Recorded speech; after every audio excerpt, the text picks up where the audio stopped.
Hi everyone, welcome back to this channel. So my name is Perrin and I am a CBSE 11th grader student. तो आज की video सभी 10th graders के लिए है जिनको SST बहुत ज़्यादा बोरिंग लगती है एंड उनको बहुत ज़्यादा डिफ़िकल्टी होती है SST को पढ़ने में और उनका बहुत ही ज़्यादा लो स्कोर आता है SST में। मैं आपको पहले बता दूं कि मेरे SST में 96 मार्क्स आए हैं क्लास 10 बोर्ड एग्ज़ाम्स में। तो आप मुझसे टिप्स ले सकते हैं कि आप कैसे SST को अच्छे से पढ़ सकते हैं कुछ ज़्यादा एफ़र्ट्स लगाए बिना। और मैं आपको बिल्कुल अच्छे से स्टेप वाइज बताऊंगी आपको कैसे करना है कैसे नहीं करना है। और अगर आप इसको जेन्युइनली बहुत अच्छे से फॉलो करेंगे सो आपके 90+ मार्क्स ही आएंगे। बस शर्त ये है आपको अच्छे से फॉलो करना है और आप एक नोटबुक और एक पेन लेकर बैठ जाओ। जो जो भी मैं पॉइंट्स बताऊंगी स्टेप वाइज आपको वो बस नोट करते जाना है और आगे आगे आप उसको फॉलो करते रहना। तो आपको अपने मार्क्स में SST के मार्क्स में बहुत ज़्यादा इंक्रीज़ दिखेगा। So yes, without further wastage of time let's start this video. So the number 1 point is कि आपको जो SST है वो स्टोरी मेथड की तरह पढ़ना है। सच कहूँ हिस्ट्री मेरे को भी थोड़ी सी बोरिंग लगती थी, तो मैं हिस्ट्री को स्टोरी मेथड की तरह पढ़ती थी। जैसे कि पहला चैप्टर कौन सा है, I think so French revolution, नहीं वो तो 9th का, मतलब जो भी हो मुझे याद नहीं है। तो आप उसको जो है स्टोरी की तरह पढ़ो कि अच्छा ऐसा हुआ, फिर इसके बाद ऐसा हुआ, क्यों हुआ, कैसे हुआ। अगर आप इसमें थोड़े से ना ऐसे वैल्यू पॉइंट्स ऐड करते रहेंगे ना, इससे जस्ट इंटरेस्ट डेवलप होगा और अच्छे से वो जो सारा जो की पॉइंट्स है वो सारा आपके दिमाग के अंदर छप जाएगा। तो आपको इसको स्टोरी की तरह पढ़ना है, बहुत अच्छे से पढ़ना है स्टोरी की तरह। और साथ साथ आप नोट्स, छोटे छोटे नोट्स इंपॉर्टेंट हेडलाइंस वगैरह लिखेंगे सो वो आपके लिए बढ़िया रहेगा। मैंने इधर सारा लिखा हुआ, आपको क्या लिखना है मैं आपको प्रोवाइड कर दूँगी PDF कि आपको कैसे कैसे करना है और आप अपने तरफ भी लिखते जाइए। तो फर्स्ट पॉइंट लिखो कि आपको जो SST है वो स्टोरी मेथड की तरह पढ़ना है। एक टिप देना चाहूँगी साथ में कि आप क्या कर सकते हो, मिरर होता है ना, मिरर के सामने बैठ जाना और मिरर को समझाना। अपने आप को ऑब्वियसली देखोगे तो उसको समझाना, अच्छा ये हुआ, कैसे हुआ, बुक लेकर बैठ जाना। सच कह रही हूँ आपको फर्स्ट टाइम में ही बहुत याद हो जाएगा, 50% याद हो जाएगा। बाकी का 50% आपको रिवीजन वगैरह तो करनी पड़ेगी, वो तो हर सब्जेक्ट में करनी पड़ती है, फिर आपको वो याद हो जाएगा। तो पहला पॉइंट लिख लो, story method which is very very good method, बहुत अच्छा मेथड है। Second is mind map draw करना। साथ साथ शॉर्ट नोट्स तो बनाओगे, लेकिन second point is mind map draw करना। और माइंड मैप ड्रॉ करना बहुत अच्छी बात है। 1 पेज में माइंड मैप ड्रॉ करना, ये नहीं कि 2-3 पेजेस लगा दे, नहीं, एक पेज पे ही अच्छे से माइंड मैप ड्रॉ करना, ठीक है। और हो सके तो अपने आप ड्रॉ करना विदाउट किसी की हेल्प से। और जो जो भी वैल्यू पॉइंट्स है ऐड करना और आप इसको जो है बार बार रिवाइज करते रहना। आपको कोई लग रहा है कोई पॉइंट मिसिंग है तो उसको ऐड करते रखना, बहुत अच्छा लगेगा आपको। माइंड मैप ड्रॉ करना है, आप रिवीजन में भी आपको बहुत ज़्यादा हेल्प करेगा।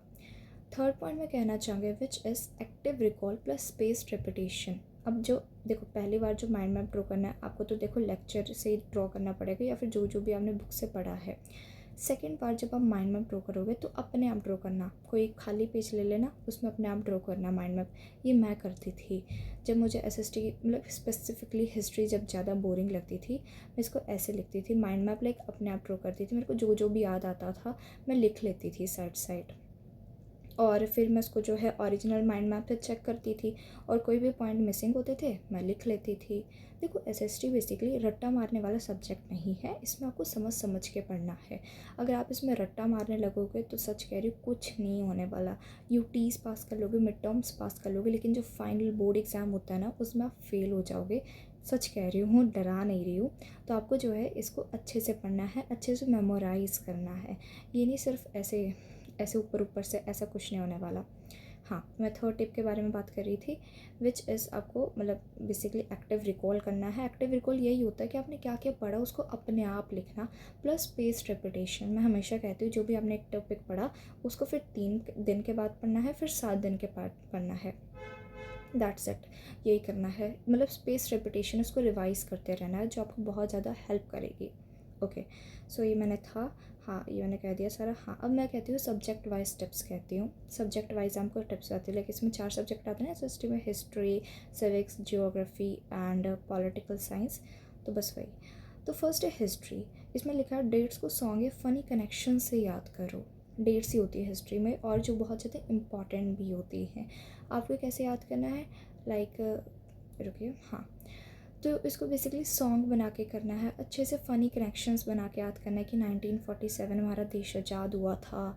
तो उसकी कुछ क्लिप्स देख लेनी है यूट्यूब पे कि कैसे जो पहले प्राइम मिनिस्टर थे कैसे वो स्पीच दे रहे हैं, है ना। तो ऐसे कुछ क्लिप्स, कुछ फ़नी इंप्रेशंस, कोई सॉन्ग्स, लाइक देखो अल्टीमेटली तो आपको याद करना है, अपनी तरफ से आपको ही एफर्ट मारना है। तो कुछ ऐसे ऐसे कनेक्शंस बिल्डअप करके करोगे तो हो जाएगा। This was for history. Second है ज्योग्राफी। इसके तो मैथ प्रैक्टिस करना बहुत ज़्यादा इंपॉर्टेंट है, और साथ में लिखा है कि एसएसटी में विजुअल्स बहुत ज़्यादा हेल्प करते हैं, ठीक है। जैसे कि फैक्ट्रीज, रिवर्स, मिनरल्स सब मैप पे मार्क करो, ठीक है। और साथ में अगर आप इसकी फ़ोटो देख लोगे, जैसे कि आ सकता है भाखड़ा नंगल डैम कहाँ पे सिचुएटेड है, अब कुछ बच्चों को याद होगा, हिमाचल में, ठीक है। तो आप क्या कर सकते हो, गूगल पे सर्च कर सकते हो भाखड़ा नंगल डैम, मतलब एग्जाम्पल है, ठीक है, भाखड़ा नंगल डैम, और इसको गूगल में आप फ़ोटो देख सकते हो। तो आपको विजुअल्स बेसिकली देख के आपको अच्छे से याद होएगा, ठीक है। सो मैं यही कह रही हूँ, ज्योग्राफी में आपको विजुअल्स आपको ज़्यादा हेल्प करेंगे लिटरली। एंड मैं सच कहूँ, मुझे ज्योग्राफी में इतनी ज़्यादा दिक्कत नहीं आती थी, क्योंकि ज्योग्राफी इज जस्ट फैक्ट्स याद करने। मुझे ज्योग्राफी बहुत ज़्यादा इंटरेस्टिंग लगती थी, और बाकी तीनों इकोनॉमिक्स, पॉलिटिक्स एंड हिस्ट्री ये मेरे को बोरिंग लगती थी। Okay, now economics. Basically economics सच कहूँ कि रटने का सब्जेक्ट है ही नहीं। ये किसका सब्जेक्ट है, ये है आपका समझने का subject. Basically economics is just about this, क्या चल रहा है क्या नहीं चल रहा है, मनी के बारे में। सो इधर ये मनी, डेवलपमेंट सेक्टर्स, ये सब डेली लाइफ में यूज़ होता है, तो इसका तो कुछ ज़्यादा है ही नहीं। And that's it. Political science को बेसिकली मैंने तो लिखा है, हाँ, सिविक्स को रियल लाइफ से कनेक्ट करो, एंड दैट्स इट। देखो अभी इलेक्शंस चल रहे हैं, लाइक अभी इस टाइम पे तो चल रहे हैं, तो अब देखो पंचायत होता है, पंचायत में कौन क्या बनता है, हेड बनता है, मतलब ये सारे आप रियल लाइफ कनेक्शन से करोगे ना कनेक्ट, तो बहुत अच्छे से याद हो जाएगा। अल्टीमेटली एसएसटी कोई रटने का सब्जेक्ट है ही नहीं, ये बस आपके सराउंडिंग का सब्जेक्ट है, और आपको बस जो है कनेक्शन से याद करते रहना है। किसी चीज़ को किसी से कनेक्ट कर दिया, कैसे कनेक्ट कर दिया, आपको बस ऐसे याद करते रहना है, एंड दैट्स इट। आपकी एसएसटी हो जाएगी अच्छे से। बोनस टिप ये है कि आप इसको जो है टेस्ट दे दिया करो, और एनसीईआरटी अपने बार बार 3 टाइम पढ़ लेना, मिनिमम 3 टाइम पढ़ ही लेना, ठीक है। फिर बोर्ड एग्जाम्स तक आपको एनसीईआरटी भी अच्छे से हो जाएगी, और इसके अंदर का कॉन्सेप्ट भी अच्छे से हो जाएगा, एंड दैट्स इट। फिर आपको कौन रख सकता है 100 आउट ऑफ 100 लेने से। मैं सच कहूँ, मेरे 96 मार्क्स आए हैं, और मेरे 4 मार्क्स कहाँ पे कटे हैं, तो मेरे 4 मार्क्स कटे हैं मैथ पे। तो प्लीज़ भाई, मतलब बहनों जो भी देख रहे हो, please please please map practice कर लेना। मैप बहुत ज़्यादा ज़रूरी है। ज्योग्राफी एंड हिस्ट्री का मैप ही आता है जनरली, और एक और सिविक्स में तो है ही नहीं। तो प्लीज़ आप मैप अच्छे से प्रैक्टिस कर लेना। जो भी एनसीईआरटी के बुक में आपको मैप दिया हो, उसमें एक एक डिटेल, लिटरली एक एक डिटेल याद कर लेना। और मैंने आलस के चलते मैंने इसको नहीं किया, तो मैं आपको ये सजेस्ट करूँगी कि आप मैप को अच्छे से याद कर लेना। And that's it for this video. और अगर आपको किसी भी सब्जेक्ट के रिगार्डिंग कोई भी डाउट हो तो आप पूछ सकते कमेंट सेक्शन में।